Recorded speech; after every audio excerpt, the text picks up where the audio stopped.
وہ فیصلہ کرنے میں دیر کر رہے ہیں۔ انہیں سمجھ آ گئی ہے کہ بہتر یہی ہے کہ میں وقت پہ مسجد آیا کروں، انہیں سمجھ آ گئی ہے بہتر یہ ہے کہ سویرے اٹھ کے نا واٹس ایپ بعد میں دیکھوں، پہلے قرآن پاک کی زیارت کر لیا کروں۔ سمجھ انہیں ہے، سمجھ ہے کہ باتیں زیادہ کرنے سے بہتر ہے درود و سلام زیادہ پڑھا جائے، پتہ انہیں ہے، وہ فیصلہ ہی نہیں کر رہے، ارادہ نہیں بنا رہے، توجہ نہیں کر رہے۔ جب بہت زیادہ بندہ دنیا داری میں الجھ جاتا ہے نا، بہت زیادہ، آسانیاں تو بندے کو جینے نہیں دیتی۔ پہلے انسان کہتا ہے کہ موٹر سائیکل ہو جائے نا تو چلو سفر آسان ہوگا، پھر موٹر سائیکل کہتا ہے ٹائر 2 ہیں، 4 ٹائروں والی ہونا، چلو مہران ہی ہو جائے خیر ہے، لیکن مہران میں بیٹھتے ہی اسے خیال آتا ہے کہ اس کی تو سیٹیں تنگ ہیں، پھر اس سے بڑی گاڑی چاہیے۔ یہ روز دوڑ ہے، بانج فقیروں کسے نہیں ماریا، اے ہوئی چور اندر دا، یہ دوڑ ہے، یہ ختم۔ حضرت ابوبکر صدیق رضی اللہ تعالیٰ عنہ امیر تھے، ہمیں تو نا جی ایک سے ایک کھانا، اور آج یہ نہیں کھانا، آج میری مرضی کا کھانا، یہ میری مرضی کا، یہ میرے بچے کی مرضی کا، یہ فلانے کی مرضی کا، وہ خواہشات کا انبار۔ اور نفس بچے کی طرح ہوتا ہے، خواہش پوری کرو تو فوراً ہی دوسری بھی بتا دیتا ہے، دوسری پوری کرو تو تیسری کی بھی خبر دے دیتا ہے۔ ہم نا چونکہ الجھ جاتے ہیں، پھر وہ الجھاؤ ہمیں باہر نہیں نکلنے دیتا۔ اگر تھوڑا تھوڑا کر کے، میرا مطلب یہ ہے کہ زندہ رہنے کے لیے روٹی کھانی ہے نا، مثلا روٹی کا لطف کتنی دیر ہوتا ہے، جتنی دیر منہ میں چباتے ہیں، اس کے بعد ختم۔ تو کپڑا تو پہننا تھا بدن چھپانے کے لیے، اس میں وہ کدھر سے آ گئیں ساری کہانیاں جو آج بن گئیں۔ اور اتنے میں نے عجیب و غریب نظام دیکھا ہے کہ نوجوان ہے، اچھا بھلا سیانا آدمی، کپڑے اس نے تازے سلوائے ہیں، اور 99 لوگوں نے کہا ہے صحیح لگ رہا ہے، تو صرف ایک نے کہا ہے نہیں ٹھیک لگ رہا، وہ پریشان ہو جاتا ہے، کہتا بھی اس کا کچھ کروں۔ کیوں؟ اس لیے کہ یہی سارا مقصود سمجھ لیا ہے، کپڑے پہننا، اسی میں الجھ جانا۔ میں اکثر دوستوں سے کہتا ہوں، میں خود کسی دوسرے کی بات نہیں کرتا، بہت زیادہ عمر نہیں میری، میں خود جایا کرتا تھا، شادی کوئی آ گئی تو 2-3 دن پہلے ابا جی کہتے تھے پرانے جوتے کچھ گنڈوا لا، کچھ پالش کرا لا، توڑے میں ڈال کے جانا موچی کے پاس، اس نے کچھ سیٹ کر دینے۔ اب کہاں رہ گیا جی یہ کام، چھٹی نہیں ہو گئی، اب کون سا ایسا سلسلہ ہے؟ وہ جو کہیں سے کپڑا تھوڑا پھٹ جاتا تھا نا، تو اماں اس کو اس طرح پیوند کراتی تھی کہ ڈیزائن بھی بن جاتا تھا اور کام بھی چل جاتا۔ کدھر گیا وہ دور؟ لیکن تکلیف دیکھ لیں آج پہلے سے زیادہ ہے، لڑائی پہلے سے زیادہ ہے، آزمائش پہلے سے زیادہ ہے۔ کیوں؟ جتنی بھی خواہشات آپ بڑھاتے جائیں گے نا، مقصد فوت ہوتا جائے گا۔ جتنی بھی مقصود سفر کرنا ہے، گاڑی دکھانا تو مقصود نہیں نا، لیکن ہمیں وہ والی گاڑی چاہیے کہ لوگ ایک دفعہ انگلی منہ میں ڈالیں کہ وہ اس گاڑی پہ بیٹھا ہوا ہے۔ ہم مقصد سے پیچھے ہٹیں گے جب پھر تکلیف میں آئیں گے، پھر آزمائش۔ زندگی میں ہم نے جو چیزیں مینج کی ہیں وہ ساری دوسروں کے لیے، ہمارے لیے کوئی شے بھی نہیں۔ ولیمے پہ گئے تاکہ برادری راضی ہو جائے، تعزیت کے لیے گئے تاکہ محلہ راضی ہو جائے، فلانا کام کیا تاکہ لوگ جو ہیں وہ میرے حق میں ہو جائیں۔ ساری زندگی دوسروں کے لیے جی کے گزار دی، اور آپ نے 99 نیکیاں کی، ایک خامی آئی تو لوگ تو وہ تھے جو پھر بگڑ گئے۔ بہتر نہیں بندہ رب کو ہی راضی کرے؟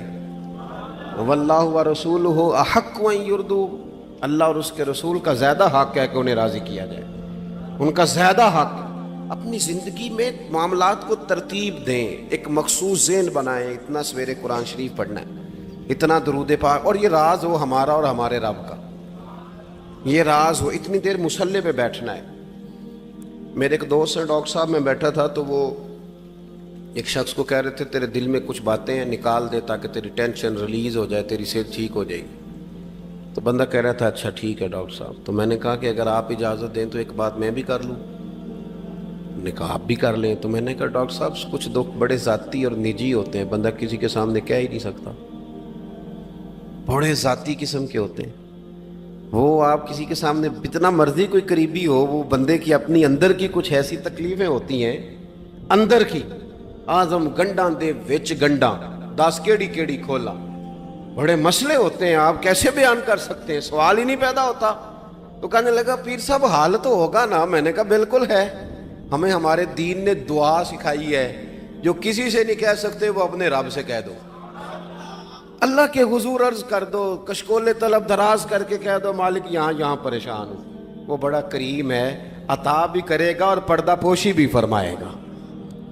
اپنے اللہ کے ساتھ اپنا تعلق مضبوط کریں، اپنی زندگی میں حسن اعمال کا پیدا کریں، اعمال کا، کہانیوں کا نہیں، باتوں کا نہیں، تصویروں کا نہیں، نئی سے نئی پکچر کا نہیں، اعمال کا، اور خوبصورت ترین طریقہ ہو۔ دیکھیں نا، مشکل سے بھی تو نماز پڑھنی ہے نا، سویرے ابا بڑے غصے میں تھے تو پھر مجھے اٹھنا ہی پڑا، تو اس طرح بھی تو پڑھنی ہے۔ تو اگر بندہ ذوق سے اٹھے اور ذرا سونا کر کے وضو کرے اور ذرا صحیح کر کے مصلی بچھائے اور سجدہ کرے تو ذرا ذوق سے کرے، مجھے سوز دے، مجھے ساز دے، مجھے نیم شب کا نیاز دے، دم سجدہ خود کو میں توڑ دوں، مجھے ایسا ذوق نماز دے۔ اس ذوق کے ساتھ آگے بڑھے۔ مقاصد جب بندہ سمجھ جاتا ہے نا، مقاصد، پھر اس کے لیے آسانی ہوتی ہے۔ میں نے عرض کیا تھا زیادہ باتیں نہیں کرنی، مقصود تو ایک پیغام دینا ہے۔ اب ہم نے جانے والوں کے لیے کیا کرنا ہے؟ ایک تو یہ کہ اپنا مقصد ٹھیک کرنا ہے کہ جو رخصت ہو گئے اپنے بزرگوں کو نا یاد رکھیں، اصل کام ہے ان کو بول کے بتائیے۔ سال کے بعد ختم بڑی اچھی بات ہے، سسماہی ششماہی سیماہی سب ٹھیک ہے، ان کو یاد رکھیں۔ حضور نہ یاد رکھتے تھے، اپنی والدہ کا ذکر کرتے تھے، اپنے والد کی بات کرتے تھے، اپنے دادا کا ذکر کرتے تھے، اپنے جانے سیدہ خدیجہ الکبریٰ رضی اللہ تعالیٰ عنہ وصال کر گئیں تو حضرت عائشہ کہتی ہیں حضور اکثر گھر میں ان کا ذکر کرتے تھے۔ اپنے بزرگوں کو یاد رکھیں، ان کا ذکر کریں، ان کو نا، والد کے لیے نا والد ہونا شرط ہے، پی ایچ ڈی ہونا شرط نہیں۔ والد کے لیے والد ہونا شرط ہے، مفتی ہونا شرط۔ والد ان پڑھ بھی ہو تو بچے کو سمجھانے کا سلیقہ سے اللہ اسے عطا کاری دیتا ہے۔ ماں بالکل ان پڑھ بھی ہو تو بچوں کو سمجھانے کا طریقہ اللہ اسے، ان سے سیکھیں۔ میرے والدہ اور والدہ دونوں اپنا نام نہیں لکھ سکتے تھے، تو میں اپنے دوستوں سے کہتا ہوں مجھے کبھی موقع ملے تو میں کئی جلدوں میں کتاب لکھ سکتا ہوں اپنے ماں باپ، اس لیے کہ وہ جو ہمیں سکھا گئے، جو بتا گئے، وہ انہی کا خاصہ تھا۔ تو اپنے ایک تو جانے والوں کو یاد رکھیں، دوسرا ان کے لیے دعا کریں تو درد سے کریں، سونی کر کے کریں، صحیح کر کے کریں، اکیلے بیٹھ کے کریں۔ دعا کا سب سے زیادہ تعلق آپ کے دل کی آواز کے ساتھ ہوتا ہے، اور جس طرز میں حضور نے ہمیں حدیث سکھائی ہے نا، اس رنگ میں کبھی آپ حدیث کو سیکھیں، سمجھیں نا۔ حضور فرماتے ہیں جس طرح دریا میں ڈوبنے والا سہارا تلاش کرتا، دریا میں اسے کتنی کو جلدی ہوتی ہے، غوطے لگ رہے ہوتے ہیں، وہ اس طرح کا نہیں ہوتا کہ میں عصر کی نماز کے بعد پھر آؤں گا تجھے نکالنے، اس طرح تو نہیں نہ ہوتا۔ دریا میں ڈوبنے والا جس طرح کشتی سہارا تلاش کرتا ہے، حضور فرماتے ہیں اس طرح قبر میں جانے والا دعاؤں کا انتظار کرتا ہے۔ آپ نے دیر کر دی دعا مانگنے میں، ختم دلانے میں دیر کر دی، کت صبح و شام ہمہ وقت دعا۔ ابھی آپ آیتیں سن رہے تھے سورہ ابراہیم کی، اللہ نے نماز میں رکھ دی، ربنا اغفر لی ولی وللمؤمنین یوم یقوم الحساب۔ ایک تو نے یاد رکھیں، خوب دعا کریں، اور دوسرا کوشش کریں کہ وہ جو نیکیاں کرتے تھے وہ نیکیاں بھی جاری رہیں، جن لوگوں سے ان کا اچھا تعلق تھا وہ تعلق بھی قائم رہے۔ یہ بھی کوشش کریں کہ ان کے لیے صدقات و خیرات کریں، اور قیمتی صدقہ دیں۔ قیمتی، میں بات ختم کرنے لگا ہوں، بس قیمتی صدقہ دیں، قیمتی۔ 15 تولے سونا گھر میں پڑا ہوتا ہے، قیمتی ہوتا ہے نا۔ کبھی کسی نے چوک میں بتایا کہ آج 15 تولے سونا میرے گھر میں پڑا ہے؟ بولو نا، لگتا ہے تو سن 10 چھڑنا ہے۔ اگر گھر میں 50 لاکھ روپے کیش پڑا ہو تو چوک میں گلی میں آ کے آپ بات کریں کہ گھر میں پیسے پڑے ہیں، کیوں؟ کہ وہ قیمتی ہیں، کوئی لے نہ لے۔ تو یہ جو 5000 مسجد دیکھ کے سارے محلے کو بتاتے ہو، یہ بھی صدقہ تھا، یہ بڑا قیمتی چیز تھی، یہ بتانے والا نہیں تھا، یہ تو نیکی تو قیمتی تھی۔ قیمتی چیز جو ہوتی ہے وہ تو چھپائی جاتی ہے کہ بتائی جاتی ہے۔ یہ جو بیٹیاں ہیں نا اسلام کی، مائیں بہنیں، یہ قیمتی ہیں، اس لیے اسلام انہیں کہتا ہے تم گلیوں اور چوکوں میں آنے والی نہیں، قیمتی چیزیں گھر کے اندر رہا کرتی ہیں۔ تم قیمتی چیزیں ہو، تمہارا وجود قیمتی ہے، تم کبھی ماں ہو، کبھی بیٹی ہو، کبھی بہن ہو، کبھی بیوی ہو، قیمتی ہو، اس لیے تمہیں اسلام کہتا ہے کہ گھر کے اندر رہو گی تو تمہاری قیمت رہے گی. کچھ چیزیں ایسی ہیں جو چوکوں میں گلیوں میں پھیل جائے تو ان کی قیمت نہیں رہتی. اس لیے تمہیں کہا جاتا ہے کہ گھر میں رہو. یہ جو تمہیں چوکوں میں لاتے ہیں یہ تمہیں بے وقت کرنا چاہتے ہیں, بے قیمت کرنا چاہتے ہیں. انسان تھوڑی دیر کے لیے, اگر تھوڑی دیر کے لیے غور کرے تو بڑے بڑے جانور انسان سے بڑے طاقتور ہیں, لیکن اللہ نے ان کی نکیل انسان کے ہاتھ میں تھما دی. اتنا بڑا جہاز ہے, ٹنوں وزن لے کے چل رہا ہے, انسان کے بس کی بات نہیں کہ وہ کئی لوگ لگ کے بھی اس کو اٹھا سکیں, لیکن اللہ نے اس کے قبضہ و اختیار میں کر دیا ہے. فرمایا هو الذی خلق لکم ما فی الارض جمیعا, زمین میں جو کچھ ہے سارا تیرے لیے بنایا ہے, آسمان میں جو ہے سارا تیرے لیے بنایا ہے. وما خلقت الجن والانس الا لیعبدون, فرمایا کل کائنات میں نے تیرے لیے بنائی ہے اور تجھے میں نے اپنی عبادت کے لیے پیدا فرمایا ہے. تو جنوں اور انسانوں کو اللہ نے اپنی عبادت کے لیے تخلیق فرمایا. مقصد زندگی, مقصد تخلیق, دنیا میں آنے کا مقصد اولین اور مقصد آخری اللہ کی عبادت, اللہ کی معرفت, اللہ کی طرف توجہ, اللہ کی طرف رجوع. یہی ایک مقصد تھا انسان کے آنے کا. اسی کو قرآن نے بیان کیا تھا. اپنے اپنے مقاصد, درود شریف پڑھنے والے بلند صلاۃ و سلام علیک یا سید یا رسول اللہ. اپنے اپنے مقاصد, اپنے اپنے معاملات کو ہم نے ترتیب دے لیا ہے. صبح سے شام تک کے معاملات سارے کے سارے ہمارے ذاتی, نجی اور ہمارے اپنے بنائے ہوئے مقاصد کے تحت گزر رہے ہیں. حالانکہ رب کریم نے فرمایا کہ انسان میں نے تجھے اپنی عبادت کے لیے بنایا ہے, اپنے لیے تجھے بنایا ہے. تو میری بارگاہ میں سجدہ ریز ہو, تو میری بارگاہ کی طرف توجہ کرے, تو میرے لیے تسبیح پڑھے, تو تحلیل کے جملے بولے, تو تکبیر کہے, تو میرے محبوب پہ نازل ہونے والے قرآن کی تلاوت کرے. تجھے تو اس لیے بنایا تھا. عبادت کا معنی یاد رکھیے گا, عبادت کا معنی فقط نماز پڑھنا نہیں, عبادت کا معنی صرف نماز پڑھنا نہیں. نماز عبادت کا ایک جز ہے, نماز عبادت کا ایک حصہ ہے.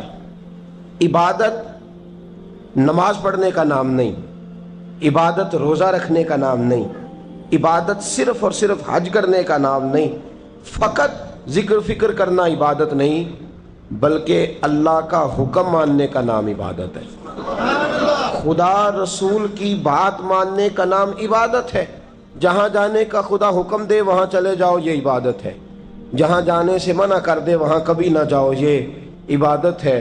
اگر نماز پڑھنے کا نام ہی عبادت ہوتا تو پھر فجر کی فجر کے وقت کیوں پڑھنی پڑتی, پھر ظہر میں ہی کیوں فرض ہوتی, پھر عصر کا وقت مغرب میں جا کے کیوں نہ شروع کیا جاتا, پھر انسان کی مرضی تھی جب پڑھ لیتا.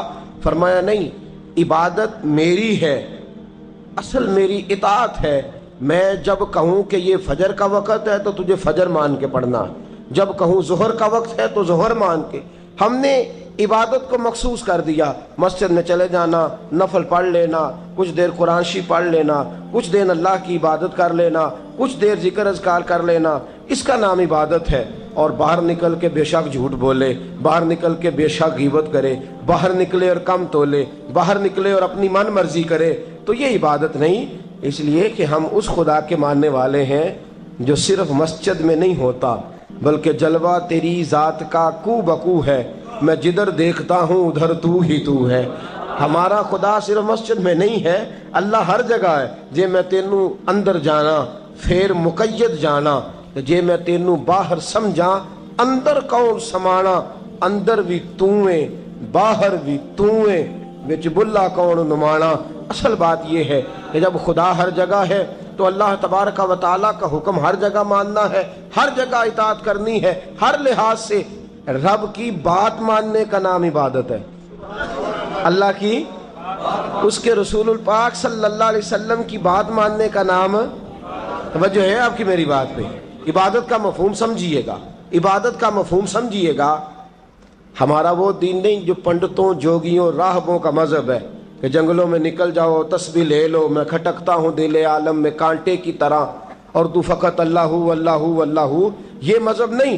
ہمارا دین کہتا ہے مسجد میں بیٹھ کے جو ذکر کرے گا اسے بھی ثواب ملے گا، اور جو محنت کر کے کما کے بچوں کو کھلائے گا اسے بھی ثواب ملے گا۔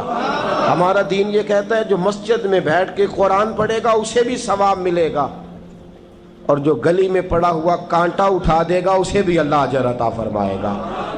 اللہ کا حکم ماننا، اللہ کا حکم ماننے کا نام عبادت۔ محمود غزنوی کے پاس ہیرا ہے، محمود غزنوی کے بڑے غلام تھے تو ایک بڑا پیارا تھا اسے، آپ جانتے ہیں اس کا نام کیا تھا؟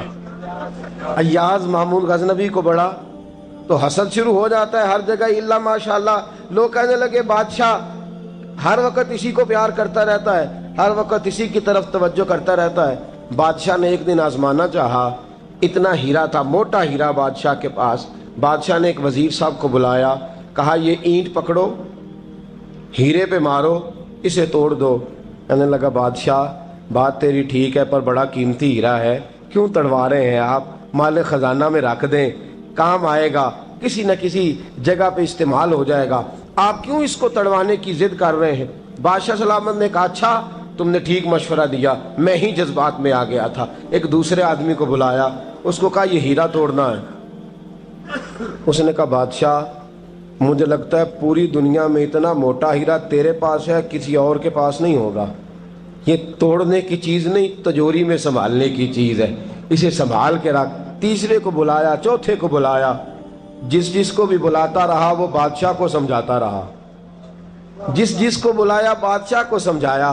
ایاز کی باری آئی، کہا ایاز ادھر آ، توجہ ہے آپ کی؟ ایاز ادھر آ، یہ ہیرا تو توڑ دے۔ اس نے اینٹ پکڑی، زور سے ماری، ہیرا توڑ دیا۔ بادشاہ کہنے لگا بڑا بیوقوف ہے بھئی تو، یہ سارے میرے خیر خواہ تھے، مجھے سمجھاتے رہے اور تو نے خیال ہی نہیں کیا، میں بیوقوف تھا تو تو بھی ساتھ ہو گیا، توڑ ہی دیا۔ کہنے لگا بادشاہ غلطی ہو گئی، مجھ سے غلطی ہو گئی، مجھے نہیں توڑنا چاہیے۔ اس نے کہا اچھا چل چھوڑ، ایک بات بتا، تیرے سامنے جو سب مجھے مشورے دے رہے تھے تو نے کیوں نہیں دیا؟ میں نے تجھے کہا توڑ دے، کیا لفظ ایاز نے کہے، کمال کر دی۔ کہنے لگا بادشاہ میرے دل میں خیال آیا ہیرا ٹوٹتا ہے تو ٹوٹ جائے، میرے بادشاہ کا حکم نہیں ٹوٹنا چاہیے، یہ ٹوٹتا ہے تو ٹوٹ جائے، یہ کرچی کرچی ہوتا ہے تو ہو جائے، خزانہ خالی ہوتا ہے تو ہو جائے، لیکن میرے مالک کا حکم نہیں ٹوٹنا چاہیے۔ بادشاہ میں ہر چیز توڑ دوں گا پر میں تیرا حکم نہیں توڑ سکتا۔ بس دوستو یہی عبادت ہے، بلا مثال و بلا تشبیہ بات سمجھیے گا۔ جس نے خدا کا حکم توڑ دیا اس نے عبادت نہیں کی، اور جس نے خدا کا حکم اچھا آؤ نماز کے لیے، دکان کا وقت ہے، گاہک بھی زیادہ آ گئے ہیں، رش پڑ گیا ہے، اب تھوڑا وقت مشکل ہو جائے گا، ذرا تھوڑی دیر میں پڑھ لوں گا۔ ہیرا ٹوٹتا ہے تو ٹوٹ جائے، گاہک آنے کا سلسلہ ٹوٹتا ہے تو ٹوٹ جائے، روزی آنے کا سلسلہ ٹوٹتا ہے تو ٹوٹ جائے، مسلمانوں خدا کا حکم نہیں ٹوٹنا چاہیے، رسول اللہ کا فرمان نہیں ٹوٹنا چاہیے۔ میرے رسول پاک صلی اللہ تعالی علیہ وسلم کا اقبال نے کیا کہا؟ کہنے لگا اے طائر لاہوتی، اس رزق سے موت اچھی جس رزق سے آتی ہو پرواز میں کوتاہی۔ کہا خدا کا حکم نہ توڑ بیٹھنا، اور عبادت بھی جس کو اللہ کہہ دے وہ عبادت ہے۔ ایک بندہ زوال کے وقت نماز پڑھنے کھڑا ہو جائے تو ہو جائے گی، کیوں؟ نماز نہیں پڑھ رہا؟ اچھا میں آپ کو روایت سناتا ہوں، شیر خدا مولا کائنات حضرت علی المرتضی رضی اللہ تعالیٰ عنہ فرماتے رسول پاک صلی اللہ علیہ وسلم نے ہمیں منع فرمایا جب عید الفطر کا دن ہو یا عید الاضحیٰ کا دن ہو تو تم نے کیا کرنا ہے؟ فجر کی نماز پڑھنی ہے، اس کے بعد اشراق چاشت نہیں پڑھنی، فجر سے لے کر عید کی نماز تک درمیان میں کوئی نماز نہ پڑھنا۔ جب عید کی نماز ہو چکے پھر تمہیں اجازت ہے جتنے مرضی نفل پڑھو، لیکن فجر سے لے کر عید تک تم کوئی اور نماز نفل درمیان میں نہ پڑھنا۔ حضرت علی المرتضی شیر خدا کا زمانہ ہے، عید کا اعلان ہو گیا، عیدگاہ میں لوگ کٹھے ہو رہے ہیں، ایک شخص دوڑا آیا، اس نے آ کے نماز کی نیت باندھ لی۔ توجہ ہے آپ کی؟ میں نے کہا عبادت ہے خدا کا حکم ماننے کا نام۔ حضرت علی رضی اللہ تعالیٰ عنہ نے نماز کے بعد اس شخص کو بلایا، فرمایا ادھر آ، تجھے نہیں پتا کہ جب تک عید کی نماز نہیں ہوتی کوئی اور نفل نہیں پڑھیں گے؟ کہنے لگا جی میں نے نماز ہی پڑھی ہے، کوئی جرم کیا ہے؟ نماز پڑھی ہے نا، میں نے سجدہ کیا ہے، کوئی جرم ہے؟ حضرت علی نے تلوار نکال لی، فرمایا جو مصطفیٰ کی سنت توڑ کے نفل بھی پڑھے گا میں اس کا بھی سر قلم کر دوں گا، جو رسول پاک کے حکم کے خلاف عبادت بھی کرے گا اس کو بھی قتل کر دیا جائے گا، توبہ کر۔ یاد رکھیے گا، عبادت خدا رسول کی بات ماننے کا نام ہے۔ آپ سویرے 8 بجے اٹھ کے کھڑے ہو جائیں کہ میں نے تو فجر پڑھنی ہے، فجر کا وقت 8 بجے نہیں ہوتا، وہ گزر گئی 4 بجے، 4:15 بجے ہو چکا۔ ایک شخص شام 7 بجے کھڑا ہو جائے، کہے جی میں تو ظہر کی نماز 7 بجے پڑھا کروں گا، یہ کیسے ممکن ہے؟ اس کا وقت تو 2 بجے کے راؤنڈ اباؤٹ ہے، تجھے اسی وقت ادا کرنی۔ یاد رکھیے گا عزیز ساتھیو، عبادت اللہ کا حکم ماننے کا نام ہے، لیکن عبادت کی بہت بڑی جو ایک رکن ہے، عبادت کا بہت بڑا جو ایک جز ہے وہ نماز پڑھنا ہے، بہت بڑا جز۔ حضرت محمد بن ابی بکر حضرت صدیق اکبر کے صاحبزادے رضی اللہ تعالیٰ عنہ کیا فرماتے ہیں؟ فرماتے ہیں مسلمانوں بڑے نصیبوں والے ہو، بڑے نصیبوں والے ہو، تمہیں تو اللہ کی بارگاہ میں جانے کے لیے اجازت ہی نہیں لینی پڑتی، اللہ نے تمہارے لیے دروازہ ہی کھول دیا ہے۔ جب دل کیا، وضو کیا، نماز کی نیت باندھی، اللہ کے دروازے کھل گئے، اور بغیر کسی ترجمان کے تم نے اپنے رب سے بات کرنی شروع کر دی۔ عبادت ایسی نعمت ہے، اللہ کی بارگاہ میں کھڑے ہونا، سجدہ کرنا اتنی بڑی فضیلت کی بات ہے۔ یہ حدیث میرا خیال ہے آپ کو کبھی بھولنی نہیں چاہیے۔ سید عالم نور مجسم شفیع معظم صلی اللہ علیہ وسلم نے فرمایا، بتاؤ اگر کوئی کسی کے گھر مہمان جائے تو میزبان اس کے ساتھ کیا سلوک کرے گا؟ تو صحابہ کہنے لگا یا رسول اللہ جتنا میزبان اچھا ہوگا اتنا ہی اچھا سلوک کرے گا، جتنا وہ اعلیٰ ہوگا اتنا ہی اعلیٰ سلوک کرے گا، جتنا وہ عرفہ ہوگا اتنی ہی اس کی بات بھی بڑی ہوگی۔ نبی پاک صلی اللہ علیہ وسلم نے فرمایا جو مسجد جاتا ہے وہ اللہ کا مہمان ہے، جو مسجد جاتا ہے وہ اللہ کا مہمان ہے۔ فرمایا میزبان کے ذمے ہے کہ مہمان کے اوپر رحمت کرے، کرم کرے۔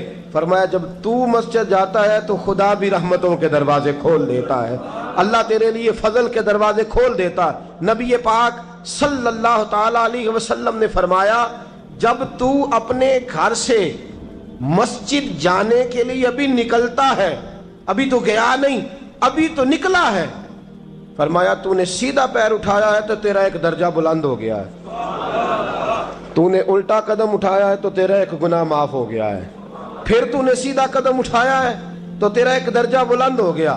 اپنی اپنی طبیعت ہے نا۔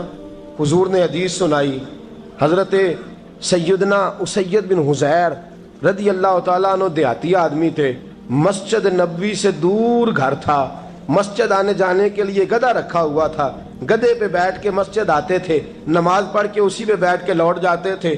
جس دن حضور نے فرمایا نا ایک قدم پہ ایک گناہ معاف ہوتا ہے، ایک قدم پہ ایک نیکی ملتی ہے، گدھا گھاری چھوڑا ہے۔ صحابہ کہنے لگے یار دور کا تیرا سفر ہے، تم آرام سے گدھے پہ آ جا۔ کہنے لگے کیوں؟ میں کیوں گدھے پہ آؤں؟ میں تو روز پیدل آؤں گا، تم سب کے تھوڑے تھوڑے گناہ معاف ہوں گے، تھوڑے تھوڑے درجے بلند ہوں گے۔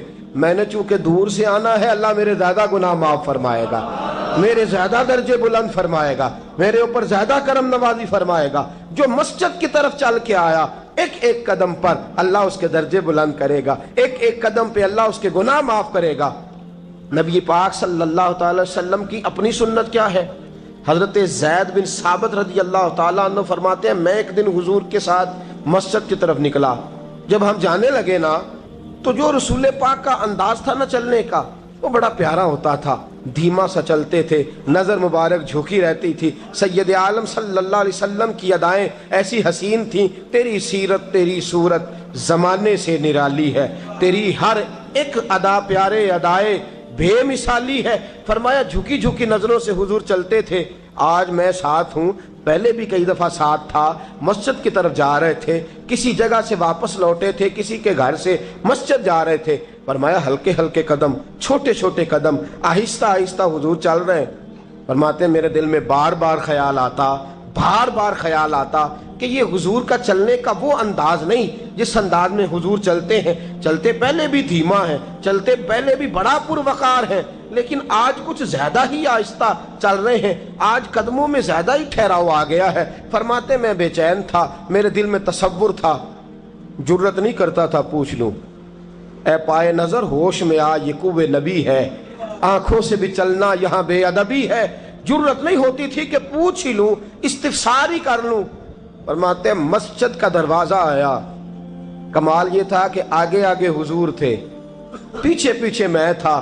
جب مسجد کا دروازہ آیا تو حضور نے رخ پھیرا، فرمایا تو سوچ رہا ہوگا کہ میں آہستہ آہستہ کیوں چل رہا ہوں، تو سوچ رہا ہوگا کہ میں آہستہ. ایک شعر ہے، اللہ کرے آپ کو یاد رہ جائے.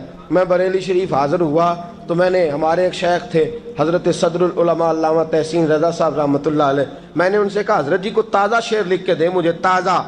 تو کہنے لگے لو تازہ شعر آیا ہے، ابھی لکھا ہے. اعلیٰ حضرت فاضل بریلوی کے بھائی تھے مولانا حسن رضا، ان کے پوتے ہیں مولانا تحسین رضا رحمۃ اللہ تعالیٰ علیہ.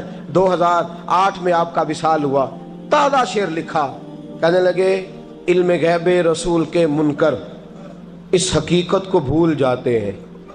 اللہ کرے آپ شعر کے حسن کو سمجھیں، اور جو شعری ذوق کے لوگ ہیں وہ سمجھے کہ بات کہاں سے چھیڑی ہے، کہاں تک گئی ہے. علم غیب رسول کے منکر اس حقیقت کو بھول جاتے ہیں. غیب مانا کہ راز ہے، لیکن راز اپنوں سے کب چھپاتے ہیں. علم غیب رسول کے منکر اس حقیقت کو بھول جاتے ہیں. غیب مانا کہ راز ہے، لیکن راز اپنوں سے کب چھپاتے ہیں. حضرت زید بن ثابت رضی اللہ تعالیٰ عنہ فرماتے رخ پھیرا اور حضور نے فرمایا تو سوچ رہا ہوگا کہ سونے آج بڑے دھیمے دھیمے قدم چل رہے ہیں، بڑا آہستہ آہستہ قدم اٹھا رہے ہیں. حضور نے فرمایا جو مسجد کی طرف چل کے جاتا ہے اللہ کی رحمت آگے بڑھ کے اس کا استقبال کرتی ہے. اور فرمایا جتنے قدم زیادہ ہوتے ہیں اتنے درجے بھی زیادہ بلند ہوتے ہیں. میں اس لیے آہستہ آہستہ آیا ہوں کہ اللہ میرے زیادہ درجے بلند فرما دے. اس لیے آیا ہوں کہ زیادہ درجے. مسجد میں اس لیے آہستہ. عبادت کی فضیلت دیکھیں، گھر سے بندہ چلے، ابھی پتہ نہیں مسجد میں وضو کرنا ہے اس نے، ابھی پتہ نہیں 2 رکعتیں پڑھے گا کہ 4 پڑھے گا. فرمایا عبادت کے لیے نکل بھی پڑے تو اللہ اس کے درجے بلند کرنے شروع فرما دیتا ہے. درجے بلند ہونے شروع ہو گئے. بنو سلمہ قبیلہ ہے، محلہ ہے. بنو قریظہ یہودیوں کا محلہ تھا، اس کے بعد بنو سلمہ مسلمانوں کا محلہ تھا، اور تقریباً آج کے حساب سے 1.5-2 کلومیٹر کا فاصلہ تھا مسجد نبوی سے. پیدل چل کے آتے تھے لوگ. کتنے کلومیٹر؟ پیدل چل کے آتے تھے. وہاں سے پیدل آتے تھے نماز پڑھنے. مسجد نبوی کے ساتھ یہودیوں کے مکان تھے، انہوں نے وہ جگہ خالی کر دی. بنو سلمہ قبیلے کے لوگوں نے چاہا کہ ہم جگہ کو خرید لیں.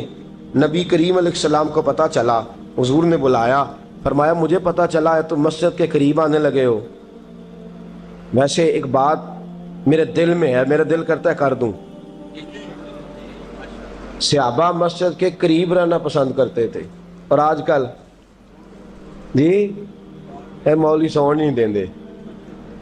یقین کریں مسجد کے دائیں بائیں آگے پیچھے جو گھرانے ہوتے ہیں وہ کہتے ہیں جی ہم بڑے پریشان ہیں، یہ تو ہمیں سونے نہیں دیتے. صحابہ قریب رہنا. آپ دیکھیں نا، نبی کریم علیہ السلام کا گھر دروازہ مسجد میں کھلتا ہے، حضرت صدیق اکبر کا گھر دروازہ مسجد میں کھلتا ہے، سیدہ فاطمہ جناب علی کا آستانہ دروازہ مسجد میں کھلتا ہے. صحابہ مسجد کے قریب رہنا پسند کرتے تھے. بنو سلمہ قبیلے کے لوگوں نے چاہا ہم بھی قریب آ جائیں. حضور نے بلایا، فرمایا مجھے پتہ چلا ہے تم مسجد کے قریب آنا چاہتے ہو. یا رسول اللہ دور سے چل کے آنا پڑتا ہے، ارادہ ہے قریب آ جائیں. حضور نے فرمایا دور ہی رہو، تم اس طرح کرو دور ہی رہو. کہا یا رسول اللہ کیا مطلب؟ فرمایا فرشتے جب بھی نیکیاں لکھتے ہیں عبادت کی، ابھی تک تمہارا پہلا نمبر ہے، ابھی تک تمہارا پہلا نمبر ہے. یا رسول اللہ کیا مطلب؟ فرمایا اس لیے کہ تم دور سے چل کے آتے ہو تو اللہ تمہیں زیادہ اجر عطا فرماتا ہے. آخر دعوانا ان الحمدللہ رب العالمین. اللهم صل على سيدنا ومولانا محمد.